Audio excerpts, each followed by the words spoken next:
જય માતાજી મિત્રો, મારો આ ફર્સ્ટ બ્લોગ છે અને મેં ઘણી બધી કોશિશ કરી પણ આજે તો થોડો મેં ટ્રાય માર્યો છે કે આજે ફર્સ્ટ બ્લોગ બનાવું અને એ પણ મા બાપ વિશે, મા બાપની સેવા. તો મા બાપની સેવા સાહેબ જરૂર કરજો, કારણ કે તમે જેટલા મા બાપની સેવા કરશો એટલા તમે આગળ જશો. અને રહી મારી ઇન્ટ્રોડક્શનની વાત, તો મારું નામ છે સંજય વાઘેલા અને હું ગુજરાતમાં એવા ખેડા જિલ્લાના રતનપુર ગામમાં રહું છું. તો મારે જે છોકરાઓ છે, જે લોકો જે મા બાપની સેવા નથી કરતા, તો એ લોકોને મારી નમ્ર અરજ છે કે જો તમારા ઘરમાં મા બાપ રહેતા હશે તો મતલબ સાક્ષાત ભગવાનની એક પ્રતિમા, જે લોકોને તમે સેવા કરી શકો છો. અને એની મા બાપની સેવા કરશો તો એ સાક્ષાત ભગવાનના ચરણોમાં અર્પિત થશે. તો મિત્રો, ભાઈ બહેનોને મારી નમ્ર વિનંતી છે કે તમે મા બાપની સેવા ચાલુ કરો અને ઘરમાં તે લોકોને કોઈ પણ દુઃખ ના થાય, ખાવા પીવામાં કોઈ પણ તકલીફ ના થાય, એનું તમે ધ્યાન રાખો. જય માતાજી મિત્રો. જય માતાજી મિત્રો, મારો આ ફર્સ્ટ બ્લોગ છે અને મેં ઘણી બધી કોશિશ કરી પણ આજે તો થોડો મેં ટ્રાય માર્યો છે કે આજે ફર્સ્ટ બ્લોગ બનાવું અને એ પણ મા બાપ વિશે, મા બાપની સેવા.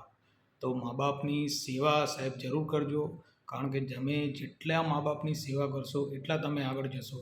અને રહી મારી ઇન્ટ્રોડક્શનની વાત, તો મારું નામ છે સંજય વાઘેલા અને હું ગુજરાતમાં એવા ખેડા જિલ્લાના રતનપુર ગામમાં રહું છું.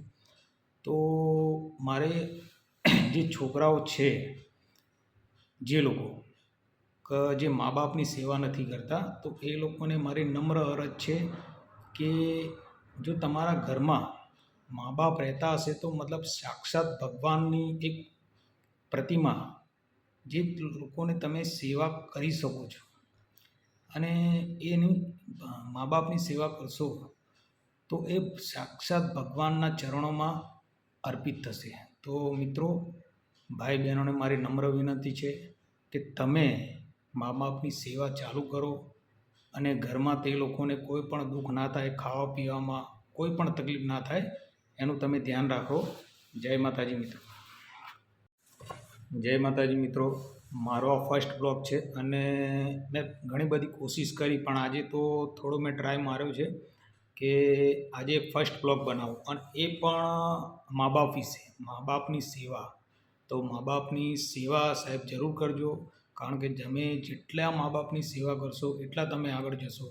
અને રહી મારી ઇન્ટ્રોડક્શનની વાત, તો મારું નામ છે સંજય વાઘેલા અને હું ગુજરાતમાં એવા ખેડા જિલ્લાના રતનપુર ગામમાં રહું છું. તો મારે જે છોકરાઓ છે, જે લોકો જે મા બાપની સેવા નથી કરતા, તો એ લોકોને મારી નમ્ર અરજ છે કે જો તમારા ઘરમાં મા બાપ રહેતા હશે તો મતલબ સાક્ષાત ભગવાનની એક પ્રતિમા, જે લોકોને તમે સેવા કરી શકો છો. અને એની મા બાપની સેવા કરશો તો એ સાક્ષાત ભગવાનના ચરણોમાં અર્પિત થશે. તો મિત્રો, ભાઈ બહેનોને મારી નમ્ર વિનંતી છે કે તમે મા બાપની સેવા ચાલુ કરો અને ઘરમાં તે લોકોને કોઈ પણ દુઃખ ના થાય, ખાવા પીવામાં કોઈ પણ તકલીફ ના થાય, એનું તમે ધ્યાન રાખો. જય માતાજી મિત્રો.